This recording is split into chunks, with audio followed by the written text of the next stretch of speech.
আসসালামু আলাইকুম। কি চমক আসছে লন্ডন থেকে, এই প্রশ্ন এখন অনেকের মনে। তার কারণটি হচ্ছে গত কয়েকদিন ধরে যে গুঞ্জন শোনা যাচ্ছিল ডক্টর মোহাম্মদ ইউনূসের সঙ্গে বিএনপির শীর্ষ নেতা তারেক রহমানের একটি বৈঠক হতে পারে লন্ডনে, সেই গুঞ্জনটি এখন বাস্তবে রূপ নিতে যাচ্ছে। মোটামুটি অনেকখানি নিশ্চিত যে তারেক রহমানের সঙ্গে ডক্টর মোহাম্মদ ইউনূসের বৈঠক হচ্ছে আগামী 13ই জুন শুক্রবার সকালের দিকে লন্ডনে। এবং সোমবার রাতে বিএনপির স্থায়ী কমিটির যে সভাটি ছিল, সর্বোচ্চ নীতি নির্ধারণী পর্যায়ের যে বৈঠক, সেই বৈঠকে তারেক রহমান ভার্চুয়ালি যুক্ত হয়ে নিজেই এই বৈঠকের কথা জানিয়েছেন ডক্টর মোহাম্মদ ইউনূস, এবং তার মধ্যকার যে বৈঠক অনুষ্ঠিত হতে যাচ্ছে। এবং তিনি এও জানিয়েছেন যে প্রধান উপদেষ্টার প্রেস উইং বা তার দপ্তরের মাধ্যমে তার সঙ্গে যে যোগাযোগ করা হয়েছিল বৈঠকের জন্য, তারেক রহমানের সঙ্গে যোগাযোগ করা হয়েছিল এবং তাদের মাধ্যমেই সব দিনক্ষণ নির্ধারিত হয়েছে।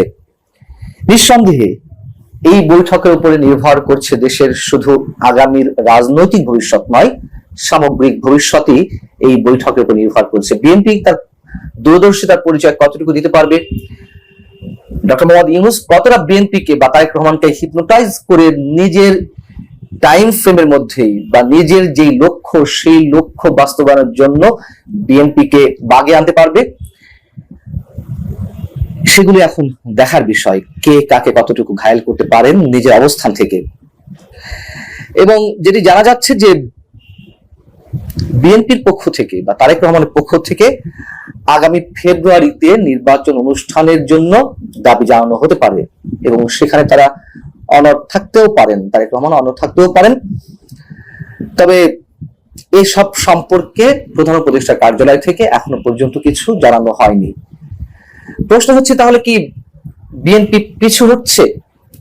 গত 10 মাস ধরে আমরা যে বিএনপির কখনো কখনো তর্জন গর্জন, কখনো শীতল বাক্য, কখনো ডক্টর মোহাম্মদ ইউনূসের উপরে অতিমাত্রায় আস্থাশীল হওয়া, তাকে সম্মানের জায়গায় রেখে সবকিছু এগিয়ে নিয়ে যাওয়া বিএনপির যে বক্তব্যগুলো,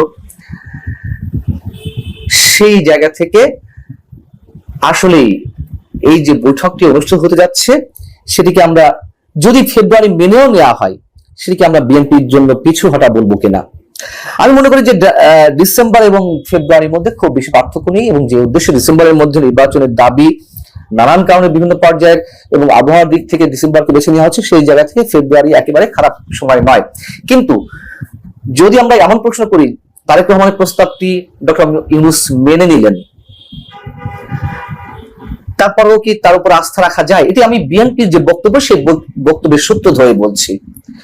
তার কারণ বিএনপির পক্ষ থেকে এরই মধ্যে একাধিকবার বলা হয়েছে এই সরকারের অধীনে কোনো নির্বাচন অবাধ, সুষ্ঠু, নিরপেক্ষ হবে কিনা সেটি বিবেচনা করে দেখার বিষয়। অর্থাৎ সরকারের নিরপেক্ষতা শুধু বিএনপির পক্ষ থেকে নয়, বিভিন্ন মহল থেকেই এরই মধ্যে প্রশ্নবিদ্ধ হয়েছে।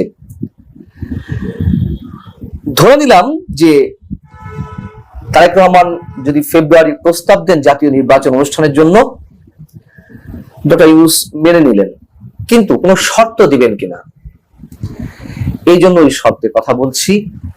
বর্তমান সরকারের অন্যতম মূল উদ্দেশ্য এই মুহূর্তে, এবং এই সরকার যাদের মাধ্যমে পরিচালিত হচ্ছে, ডক্টর ইউনূসের ভাষায় তার নিয়োগকর্তা যারা জুলাইয়ের বা আগস্টের আন্দোলনকারী বা জাতীয় নাগরিক কমিটি এনসিপির যে নেতারা, তাদের যে মূল লক্ষ্য জুলাই সনদ ঘোষণা করা।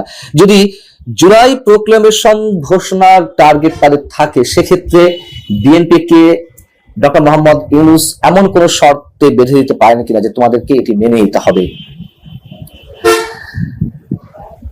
তার কারণ এই বিষয়টি এতটাই গুরুত্বপূর্ণ যে এটি একবার ঘোষিত হলে রাষ্ট্রের সবকিছু উল্টো পাল্টা হয়ে যাবে। খুব স্বাভাবিক, নতুন সংবিধান গঠনের কথা আসবে। আবার আমরা দেখলাম স্থানীয় সরকার বিষয়ক উপদেষ্টা আসিফ মাহমুদ, তিনি একদিন আগেই বললেন যে এখন নির্বাচন বা তারা নির্বাচন কমিশনের প্রতি আহ্বান জানাবে, স্থানীয় সরকার নির্বাচন করা যায় কিনা। আমার কথা হচ্ছে বিএনপি ট্রাপে পা দিতে যাচ্ছে কিনা, স্পষ্ট করে বলি। এবং এই জুলাই প্রোক্লেমেশন যদি ঘোষিত হয়, সেক্ষেত্রে নির্বাচন তো দূরের কথা, দেশের অনেক কিছু বদলে যেতে পারে যা আমরা কল্পনায় আনতে পারছি না। এটাও তো সত্য কথা যে গত ডিসেম্বরে যখন জুলাই প্রোক্লেমেশন বা তারা যে নতুন ঘোষণা দিতে যাচ্ছিল, সংবিধান রহিত করে নতুন সংবিধান রচনা ইত্যাদি ইত্যাদি, আমরা অনেক কিছু জানি যে সেটি শুধুমাত্র বিএনপির তুমুল আপত্তির কারণে ঠেকেছিল। এখন বিষয় হচ্ছে যে বিএনপি এই পর্যায়ে এসে তার অবস্থানটি সেই জায়গায় রাখতে পারবে কিনা বা রাখার জায়গা আছে কিনা। এখন আমরা এর মধ্যে বেশ কিছু জায়গায় দেখেছি বিএনপি নমনীয়তা, বিএনপি হাক ডাক দিয়েছে, তর্জন করেছে, কিন্তু সরকার বুড়ো আঙুল দেখিয়ে গেছে। যদি বলি যে সরকারের নিরপেক্ষতা নিয়ে যে প্রশ্ন বিএনপি পক্ষ থেকে তোলা হয়েছে, তার মূল উদ্দেশ্য বা মূল জায়গাটি হচ্ছে যে দুই ছাত্র উপদেষ্টা রয়েছে আসিফ মাহমুদ সজীব ভুঁইয়া এবং মাহফুজ আলম, তাদের যে পদত্যাগ দাবি করেছিল তাদের কি সরানো হয়েছে? হয়নি। তাদের নিরপেক্ষতা নিয়ে প্রশ্ন অনেক আগে থেকে শুরু হয়েছে, জাতীয় নাগরিক পার্টির সঙ্গে এদের যোগাযোগ রয়েছে। ইভেন আমরা দেখলাম গত কয়েকদিন আগে একটি রেস্টুরেন্টে মুখ ঢেকে আসিফ মাহমুদ সজীব ভুঁইয়া জাতীয় নাগরিক কমিটির নেতাদের সঙ্গে বৈঠক করছেন। সাম্প্রতিক সময়ের সবচেয়ে তুমুল বিতর্কিত ব্যক্তি জাতীয় নিরাপত্তা উপদেষ্টা ডক্টর খলিলুর রহমান, তার পদত্যাগ দাবি করেছিলেন বিএনপি নেতারা, সেটি মানা হয়েছে? হয়নি। এই যে নির্বাচনের ঘোষণা দেওয়া হলো এপ্রিলে, বিএনপি সহ যে 52টি রাজনৈতিক দল ডিসেম্বরের মধ্যে নির্বাচন দাবি করছে, তাদের কারোর সঙ্গে আলোচনা করা হয়েছে? হয়নি তো। আলোচনা করা হয়েছে জাতীয় নাগরিক পার্টির নেতাদের সঙ্গে, আলোচনা করা হয়েছে আটলান্টিকের ওপাশ থেকে যে ওহীগুলো নাজিল হয় যেসব ব্যক্তির পক্ষ থেকে, তাদের সঙ্গে। তখন তারা এই জাতীয় ভাষণ মানে জাতীয় উদ্দেশ্যে ভাষণ দেওয়ার আগেই তারা ডিসক্লোজ করে দিয়েছিল যে কি বলা হতে যাচ্ছে ভাষণে। আওয়ামী লীগ নিষিদ্ধের বিরোধিতা করেছিল বিএনপি, যে একটি গণতান্ত্রিক রাজনৈতিক দল হিসেবে তারা আর কোন রাজনৈতিক দলকে এভাবে নিষিদ্ধ করতে চায় না। তারা নির্বাচন কমিশন, সরকার কিংবা জনগণের উপরে ছেড়ে দেওয়ার কথা বলেছিল, সবকিছু মিলিয়ে। কিন্তু সরকার যে নির্বাহী আদেশে আওয়ামী লীগের রাজনৈতিক কার্যক্রম নিষিদ্ধ করলো বিএনপিকে বুড়ো আঙুল দেখিয়ে, একের পর এক বিএনপি বুড়ো আঙুল দেখিয়ে যাচ্ছে।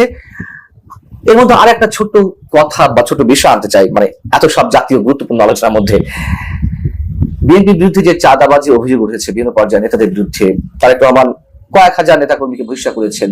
না পেরে তিনি প্রশাসনের সহায়তা চেয়েছেন, প্রশাসনকে তাদেরকে আটক করার কথা বলেছেন, কিন্তু প্রশাসন বা সরকার তাদেরকে আটক করছে না কেন? কারণটি হচ্ছে যে বিএনপি ইমেজ নষ্ট করা, এটা এখন ওপেন সিক্রেট। বিএনপি যে বিপদে পড়তে যাচ্ছে তার নমুনা বিএনপি বুঝতে মানে কতটা উপলব্ধি করতে পারছে আমরা জানি না। এবং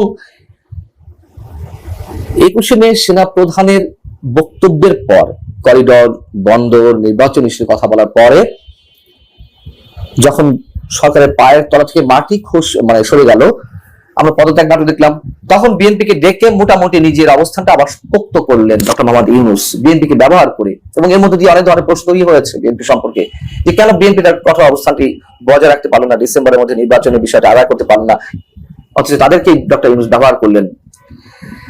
এরকম অনেক বিষয় থেকে এটুকু বলা যায় যে বিএনপিকে সরকার ব্যবহার করছে, ট্রাপে ফেলছে বারবার। অনুধাবন করা না করা এটি একান্তই বিএনপির বিষয়। এবং আরো একটি বিষয় এর সাথে উল্লেখ করতেই হয়, আওয়ামী লীগ সরকারে বা শেখ হাসিনার চাটুকার দালাল সাংবাদিক হিসেবে আমরা যাদেরকে চিহ্নিত করেছি, যে গণতন্ত্রের কবর রচনা করতে বা গণতন্ত্রের কণ্ঠরোধ করতে এই সাংবাদিকরা দালালি করেছেন, এই ধরনের এক শ্রেণীর সাংবাদিক এর মধ্যে ডক্টর ইউনূসের আশপাশে ভিড়ে গেছে, আর ডক্টর ইউনূস কাছে টেনেছেন, বা তারা ডক্টর ইউনূসের চাটুকারিতা করে নানান ধরনের সুযোগ সুবিধা ভোগ করছেন, নানান ধরনের পদ পদবি এর মধ্যে নিয়ে নিয়েছে। আমরা দেখেছি তাদের কারো কারো পক্ষ থেকে এখন বিএনপির জয়গান গাওয়া হচ্ছে বিএনপিকে কনভিন্স করার জন্য। বিএনপি দূরদর্শী সম্পন্ন রাজনৈতিক দল, বিএনপি কতটা দূরদর্শী সম্পন্ন রাজনৈতিক দল তা আগামীতে অচিরেই বোঝা যাবে। এবং এপ্রিলে যে নির্বাচন হচ্ছে, সেই নির্বাচনের বিরোধিতা যারা করছেন, বুঝতে হবে তারা ফ্যাসিস্ট শক্তির অনুসারী বা ফ্যাসিস্টদের ক্ষমতা আনতে চায়, অর্থাৎ আওয়ামী লীগকে ফিরিয়ে আনতে চায়। কি অদ্ভুত কথা, কথায় কথায় ভারত বিরোধিতা, কথায় কথায় মানে কিছু যৌক্তিক দাবি করলে সেটি আওয়ামী দালালি হয়ে যায়। যাই হোক, এখন এইগুলো বলে বিএনপিকে কাছে টানার একটি চেষ্টা, ঠিক আওয়ামী চাটুকার সাংবাদিক বা দালাল শ্রেণী যা আছে তাদের মতন করে। এখন বিএনপির সিদ্ধান্ত নিতে হবে আসলে বিএনপি কি করতে যাচ্ছে। যদি সত্যি মনে করে থাকে দেশের স্বার্থে, তার দলের স্বার্থে এটি করা প্রয়োজন, বিএনপি করবে, নচেত করবে না। আমার কথা হচ্ছে এই মুহূর্তে এই বৈঠকটি ডক্টর মোহাম্মদ ইউনূস এবং তারেক রহমানের মধ্যকার যে বৈঠক অনুষ্ঠিত হতে যাচ্ছে, সেটি দেশের আগামী সামগ্রিক ভবিষ্যতের জন্য একটা দিক নির্দেশনা হয়ে আসতে পারে। সেটি নেগেটিভ হোক, পজিটিভ হোক, বাদ বাকি সিদ্ধান্ত নিশ্চয়ই তারেক রহমানের দূরদর্শিতার উপরে। ভালো থাকুন সবাই, আল্লাহ হাফেজ।